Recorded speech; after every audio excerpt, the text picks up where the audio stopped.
मैं तुम्हें श्राप देती हूँ रुद्र प्रताप सिंह। लाख छुपाने पर भी आज सिंह का लहू चीख कर पुकारेगा। तुम्हारा असली वारिस अपना हक लेने लौटेगा। जो भी उसके रास्ते में आया उसे ऐसी मौत दी जाएगी कि वो जहन्नुम में जाने के लिए तरसेगा। ये मेरा श्राप ही नहीं, मेरी भविष्यवाणी भी है। तुम्हारा वारिस आएगा, जरूर आएगा, आएगा। चुप हो जाओ, चुप हो जाओ, चुप हो जाओ।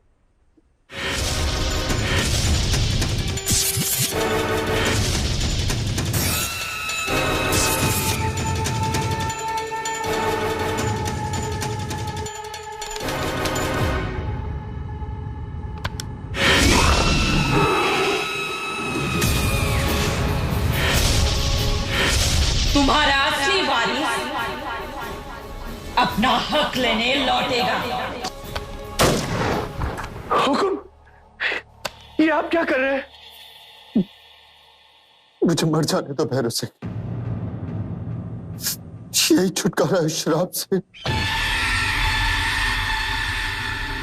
मेरी मौत। ऐसी बात मत करिए हुकुम आप।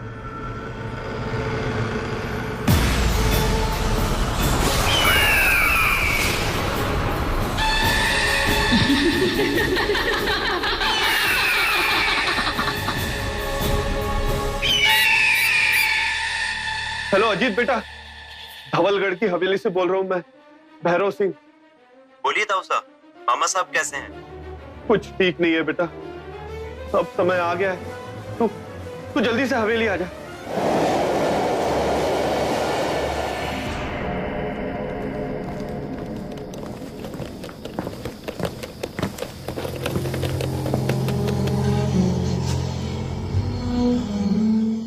ताऊ साहब ने गाड़ी नहीं भेजी, अजीब बात है। यहां से तो कैब भी नहीं मिलेगी।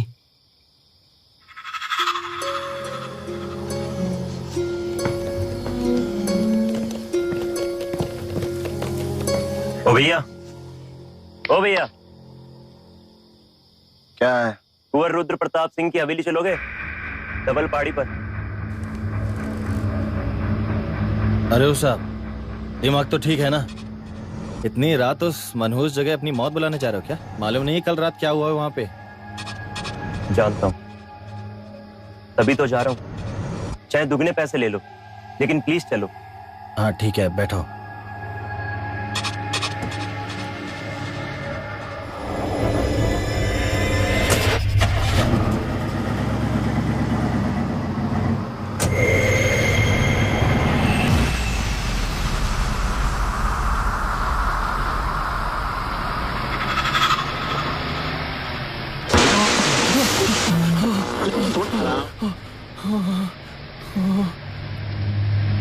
अचानक से पता नहीं कुछ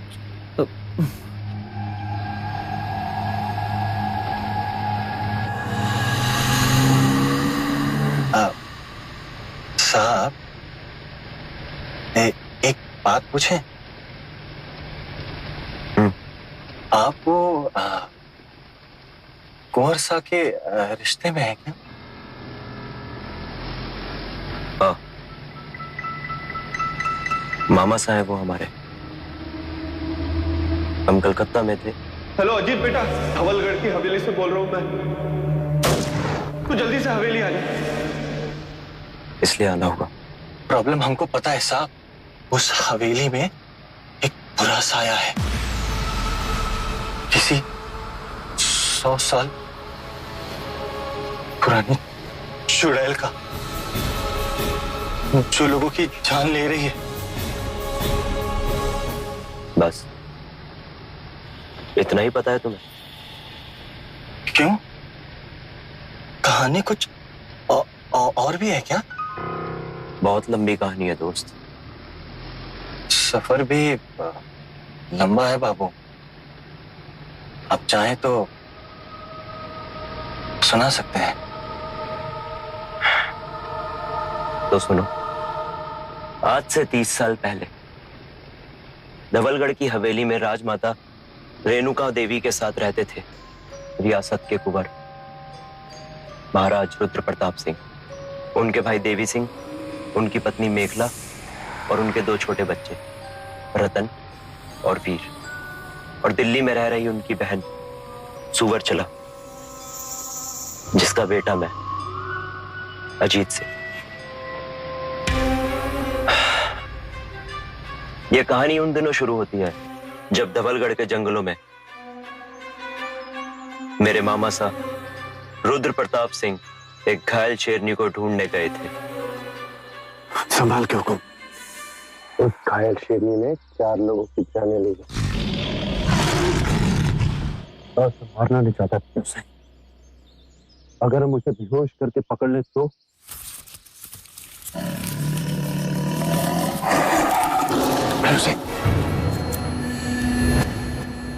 जान के बदले जान धवलगढ़ के राजघराने का इंसाफ नहीं है भैरव सिंह। हमें कुछ भी करके इसे बेहोश करना होगा ताकि हम इसे पकड़वा सकें।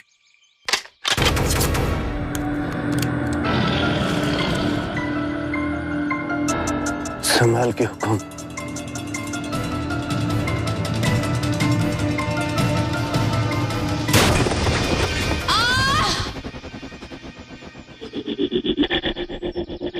भैरव सिंह,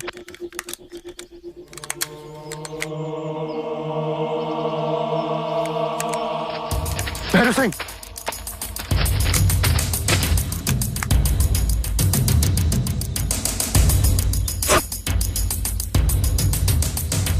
हे भवानी, ये मुझसे क्या हो गया?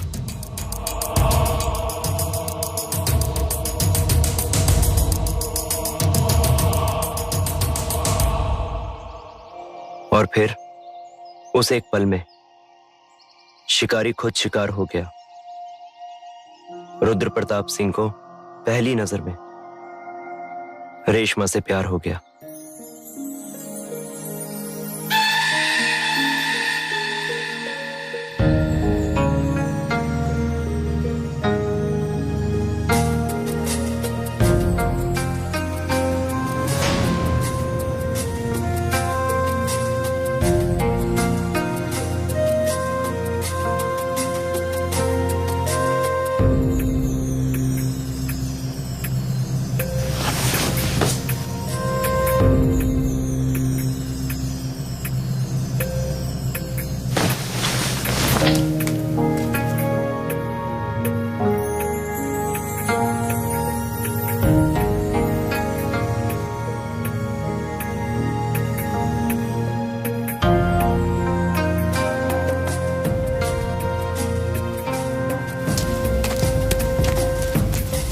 उस लड़की का नाम रेशमा था।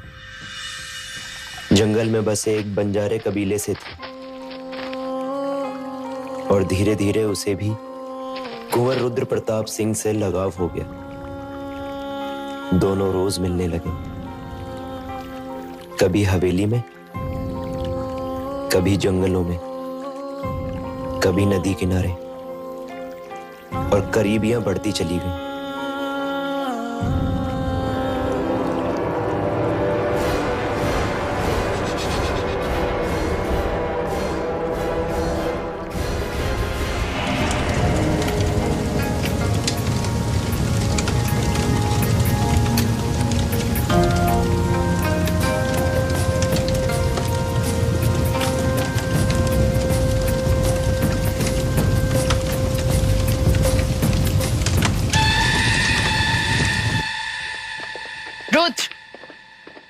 कहाँ जा रहे हो तुम? कितनी बार कहा है उस बंजारन से दूर रहो। और मैं आप लोगों से कितनी बार कह चुका हूं कि मैं रेशमा से प्यार करता हूं। हुकुम, मैंने उस बंजारन कबीले के बारे में पता किया है। आप हाँ भाई साहब, लोग कहते हैं कि वो चोरियां करते हैं। सही तो कहते हैं लोग। दिल चुरा लिया है उसने मेरा, उसे लेने जा रहा हूं।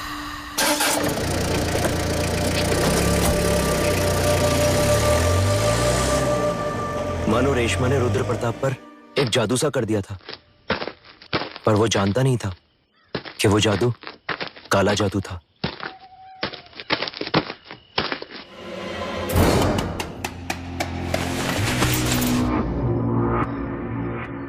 रेशमा,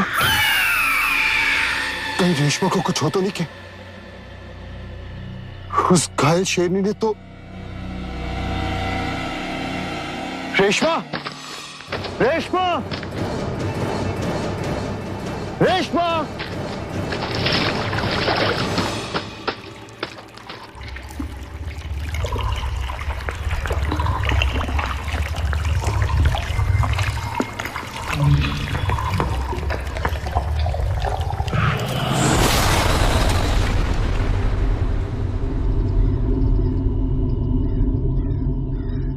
रेशमा,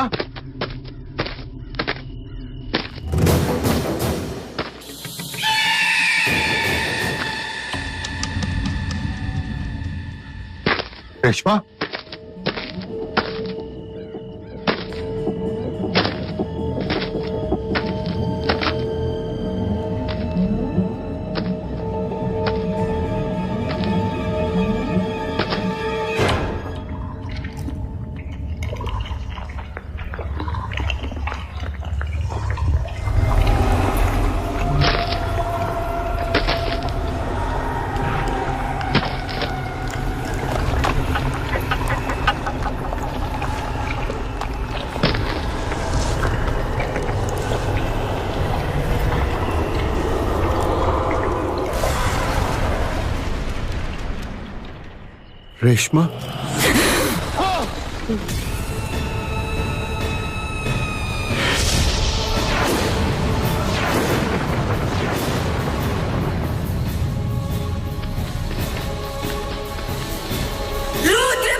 कौन है?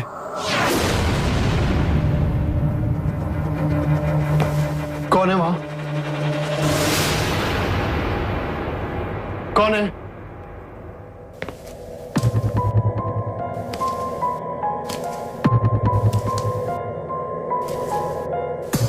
तुम यहां कैसे? चलो अच्छा ही है, एक ना एक दिन तुम मेरी सच्चाई जान ही जाते। तुम चुड़ैल हो? सही कहा था भैरव सिंह ने तुमसे। जंगल में तरह तरह के छलावे हैं, लेकिन मेरा प्यार छलावा नहीं है रुद्र। तुमने धोखे से मुझे अपने जाल में, अपने प्यार में फंसाया। चली जाओ यहां से। ऐसा नहीं है भैरव सिंह, मासा, रानी, ऐसा कैसे कह सकते हो? तू यहाँ इतनी रात को? मासा, ये एक चुड़ैल है, ये एक चुड़ैल, ये एक चुड़ैल है। क्या? भैरव सिंह, ले जाओ इसे यहां से। हुकुम।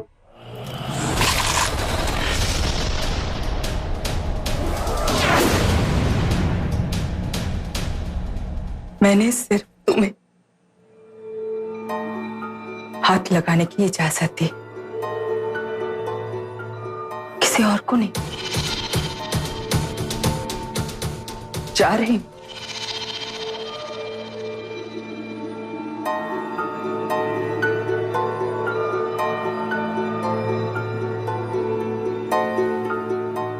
लेकिन अकेले नहीं, तुम्हारा अंश अपने साथ लेकर जा रही।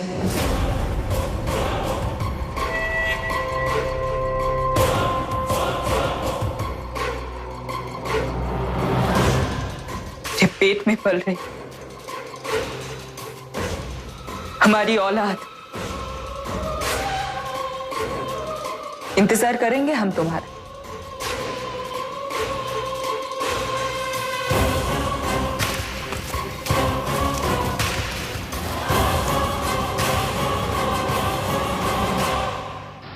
बाप रे बाप, चुड़ैल से प्यार और उसके पेट में कुंवर साहब की औलाद। फिर क्या हुआ साहब? मासा और छोटे भाई देवी सिंह के कहने पर रुद्र प्रताप सिंह ने रेशमा को एक बुरे सपने की तरह भुलाने की कोशिश की, लेकिन प्यार बदला पश्चाताप में। रुद्र प्रताप सिंह को लगा कि रेशमा को इस तरह से छोड़कर उसने उसके साथ नाइंसाफी की है और खुद को दोषी मानने लगे। 9 महीने गुजरे और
रेशमा,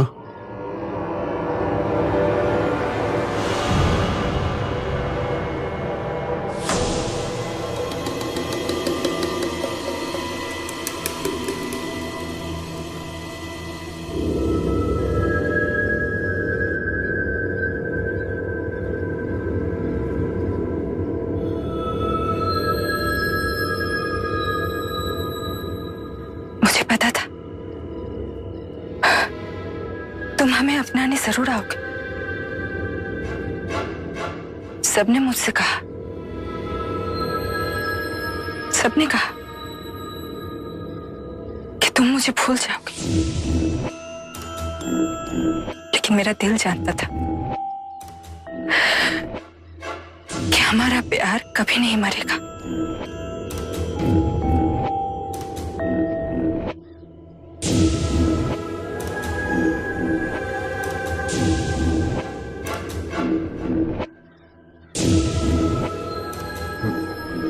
रेशमा, मैं तुम्हें ये देने आया हूं।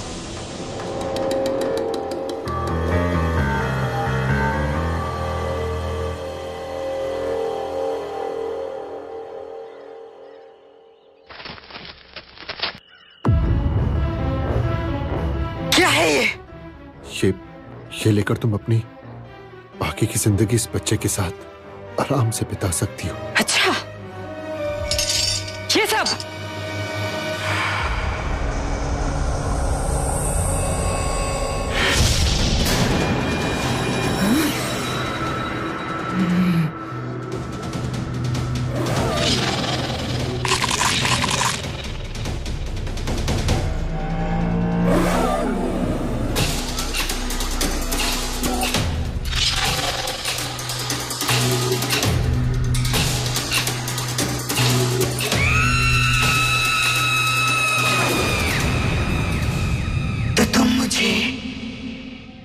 बदले ये भीख देने आए हो? रेशमा, तुम मुझे हमेशा के लिए भूल जाओ। मैं तो भूल जाऊंगी, लेकिन तुम्हारी औलाद, वो किसे बाप बुलाएगा?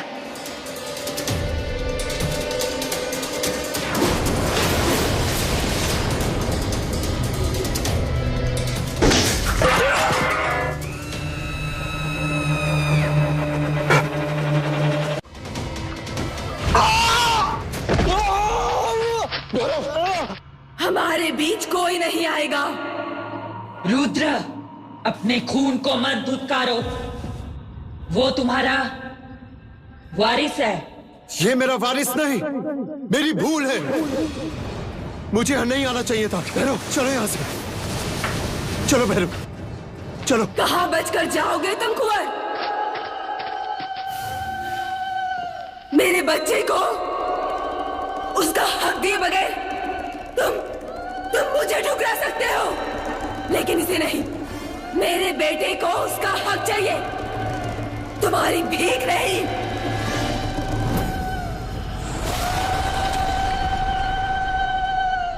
मैं तुम्हें श्राप देती हूँ रुद्र प्रताप सिंह। लाख छुपाने पर भी आस्तीन का लहू चीख कर पुकारेगा। तुम्हारा असली वारिस अपना हक लेने लौटेगा। जो भी उसके रास्ते में आया उसे ऐसी मौत दी जाएगी कि वो जहन्नुम में जाने के लिए तरसेगा। ये मेरा श्राप ही नहीं, मेरी भविष्यवाणी भी है। रुद्र प्रताप सिंह, तुम्हारा वारिस आएगा, तुम्हारा वारिस आएगा, जरूर आएगा। भैरव चलो चलो चलो चलो भैरव। साहब, ये कहानी तो और भी डरावनी होती जा रही है। एक तो चुड़ैल का श्राप, ऊपर से उसका बच्चा भी एक हैवान निकला। मतलब डबल खतरा। सोचो, तुम्हें तो बस सुनकर डर लग रहा है, बेचारे मेरे मामा साहब का क्या हाल हुआ हो। उस रात के अगले दिन वो हवेली और धवलगढ़ छोड़कर सीधा दिल्ली चले गए और सालों तक वहीं रहे। वहां उन्होंने शादी भी की और राजमाता की तबीयत बिगड़ने के बाद वो अपनी गर्भवती पत्नी सुलोचना के साथ वापस धवलगढ़ लौट आए। फिर 10 साल बाद खंबा खड़ी हुकुम।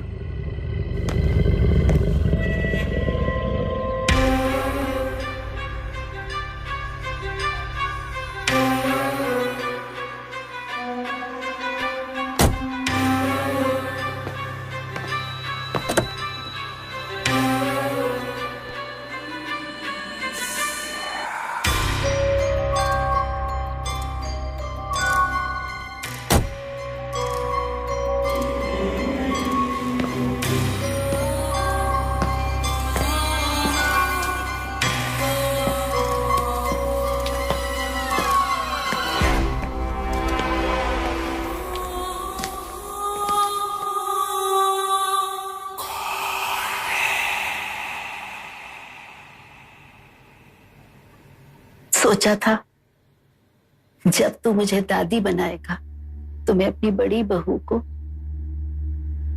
तोहफे में ये खानदानी कंगन दूंगी। पर बेटा आजकल ना मेरी तबीयत ठीक नहीं रहती है, तो सोचा ये जिम्मेदारी आज ही पूरी कर लो। खुश रहे बेटा, जीती रहे, सदा सुहागन रहे। बड़े भाई साहब, हमें तो दुगनी खुशी है, एक आपके आने की और दूसरी इस धवलगढ़ में नए वारिस के पैदा होने की।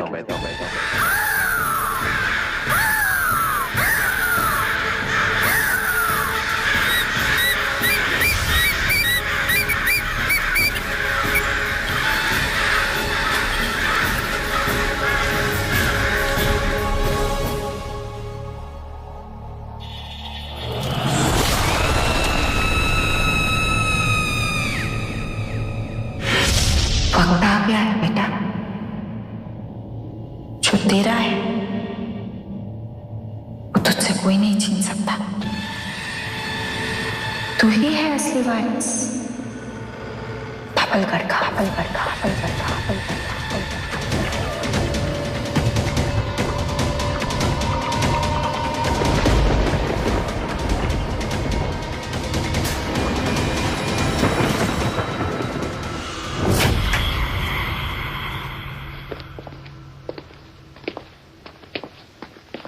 मैंने सुना है यहाँ के जंगलों में एक 200 साल पुराना भवानी माता का मंदिर है। क्यों ना हम वहीं चले दर्शन के लिए? मुझे बड़ा मन कर रहा है वो मंदिर देखने का।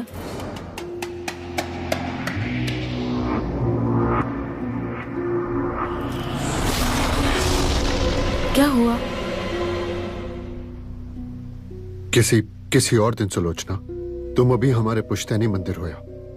मैं वकील से मीटिंग के बाद तुम्हें घर पर मिलूंगा। और हाँ, भैरव तुम्हारे साथ रहेगा। लेकिन छोटी रानी सा, जंगल में जाना ठीक नहीं है, बहुत खतरों है। जानवरों से। अच्छा ठीक है, जाओ, ध्यान रखना। भैरव जी। आइए रानी साहब।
क्या हुआ तुम्हें?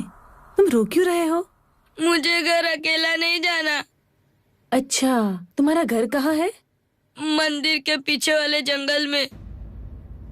रुको, मैं भैरव सिंह से। नहीं, माँ ने कहा है कि किसी भी अनजान आदमी के साथ मत जाना। लेकिन आप तो औरत हो, आप मुझे घर छोड़ सकते हो। ठीक है, पर तुम्हारा घर ज्यादा दूर तो नहीं है ना? नहीं, पास में ही है, लेकिन मुझे अकेले जाने से डर लगता है। भैरव सिंह जी। जी रानी साहब। मैं बस 2 मिनट में आती हूँ इसे छोड़ के। लेकिन रानी साहब।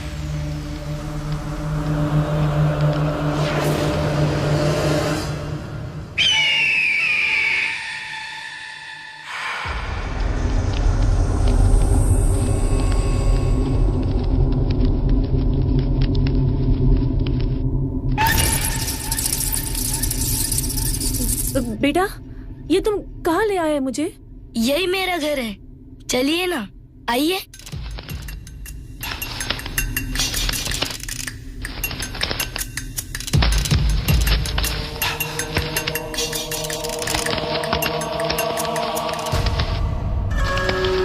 आइए, जल्दी चलिए, संभाल के।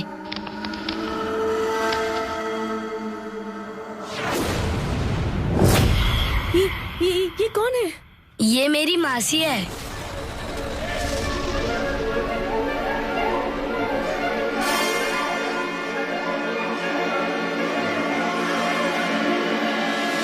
आओ ना, डरो मत।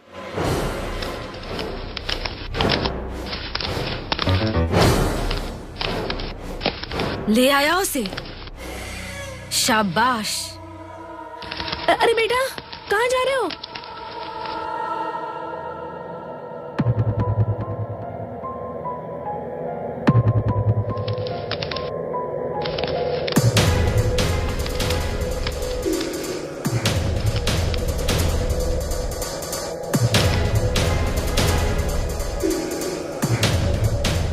तो मुझे छोड़ के तुझे चुना उसने। अब तो उसने मेरा दर्द बढ़ा दिया है। कौन हो तुम?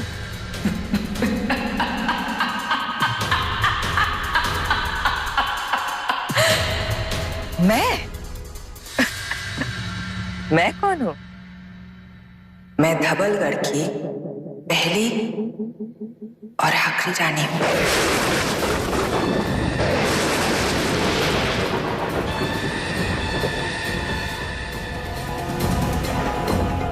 और ये धवलगढ़ की रियासत का इकलौता जायज वारिस।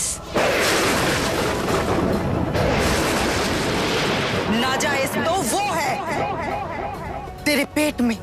नहीं नहीं नहीं नहीं नहीं।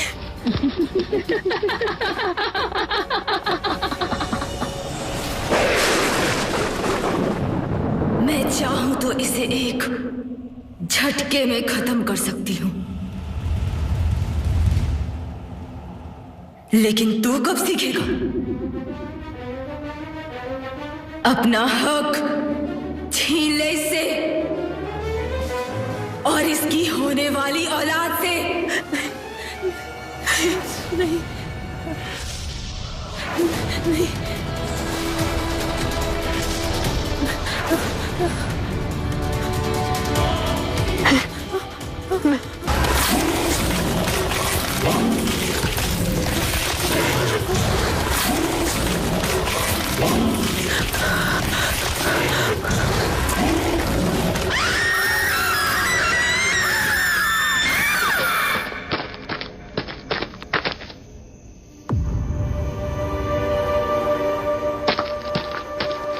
रानी साहब,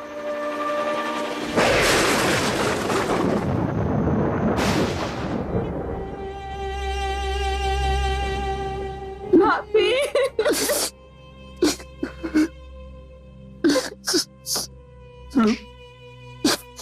भाभी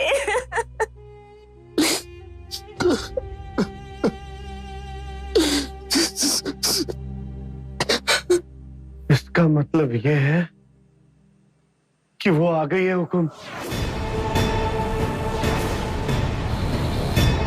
वो आ गई है हुकुम। महाराज जी वारिस अपना हक लेने लौटेगा और जो भी उसके रास्ते में आया उसे ऐसी मौत दी जाएगी कि वो जहन्नुम में जाने के लिए तरसेगा।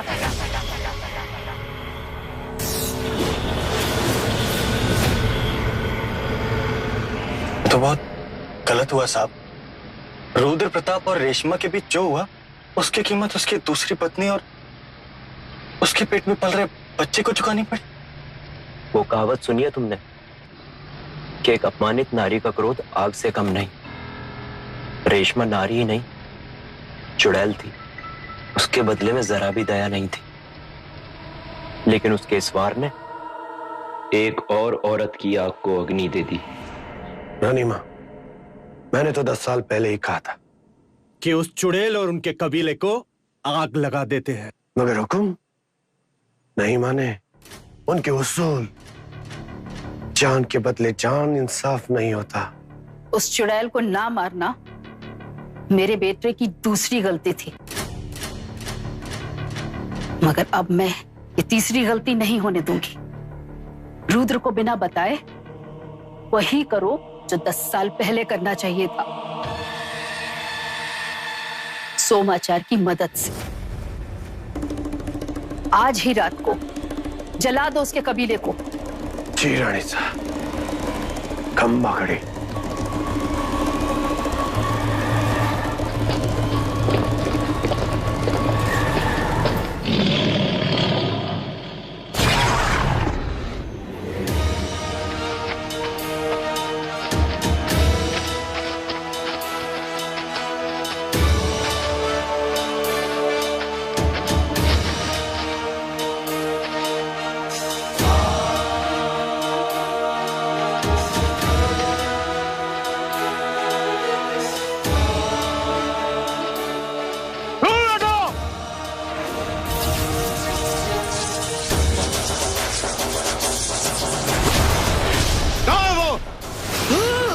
यही है वो।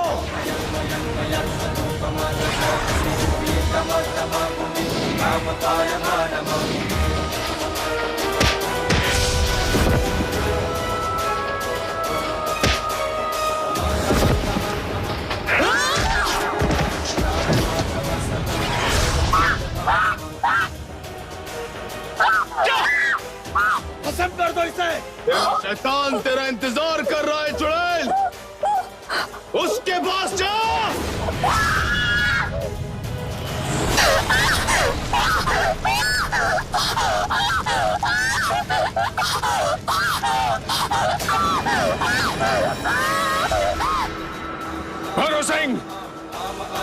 भस्म कर दो इस खंडर को और आग लगा दो इस चुड़ैल कबीले को, ताकि ये सदा सदा के लिए राख में मिल जाए।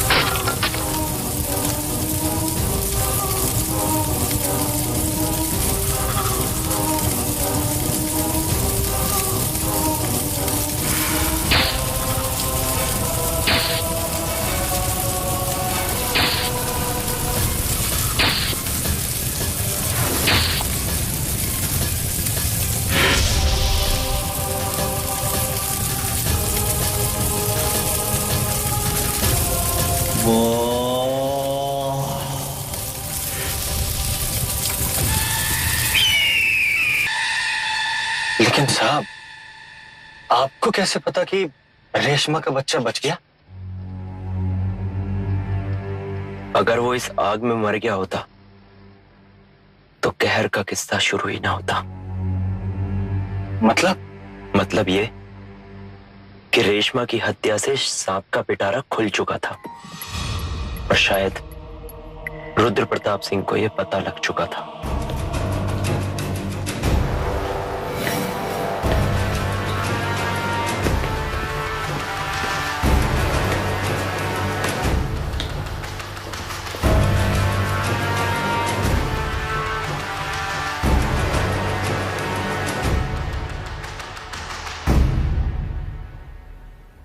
बेटा,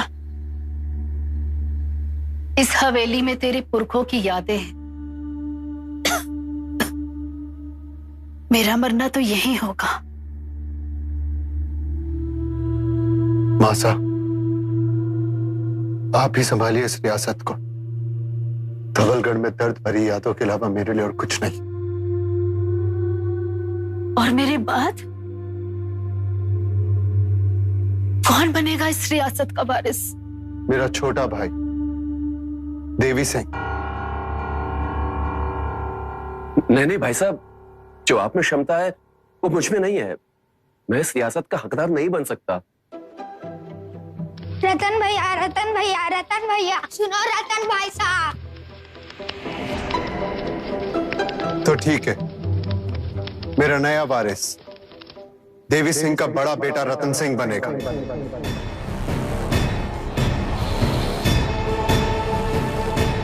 आज से 8 साल बाद जब वो 21 का होगा तो धवलगढ़ का नया वारिस बनेगा।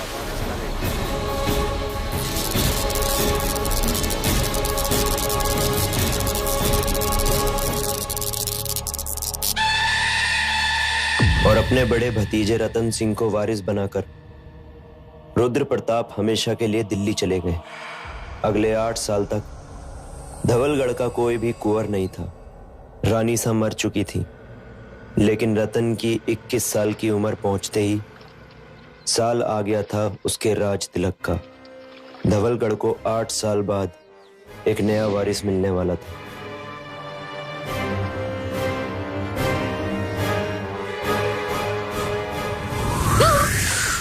डरा दिया। माय फुट, ये तरीका है तुम्हारा मुझे बर्थडे विश करने का। हैप्पी 21वां बर्थडे। और आज तो आपके मन में लड्डू फूट रहे होंगे, है ना? क्योंकि आज आपका राज अभिषेक भी है। हाँ, पता है, पर पता नहीं क्यों अंबिका, मुझे अंदर से थोड़ा डर सा लग रहा है। Like I don't know. डर है जिम्मेदारियों का। आज तक आप आजाद पंछी की तरह घूमते थे, लेकिन अब से धवलगढ़ के कुंवर रतन सिंह राठौड़। खम्मा घड़ी हुकुम।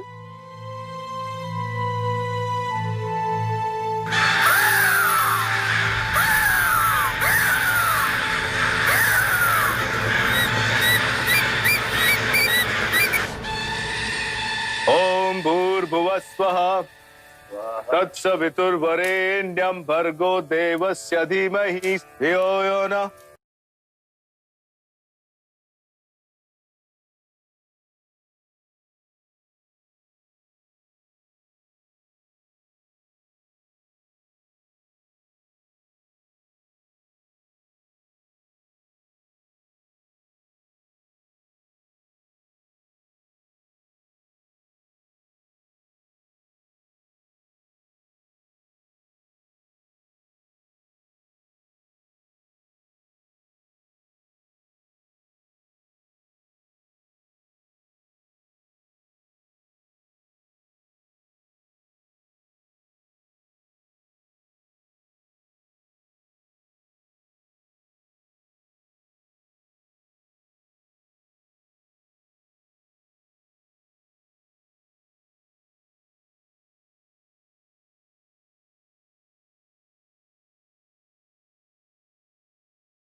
For more updates, log on to colorstv.in.com.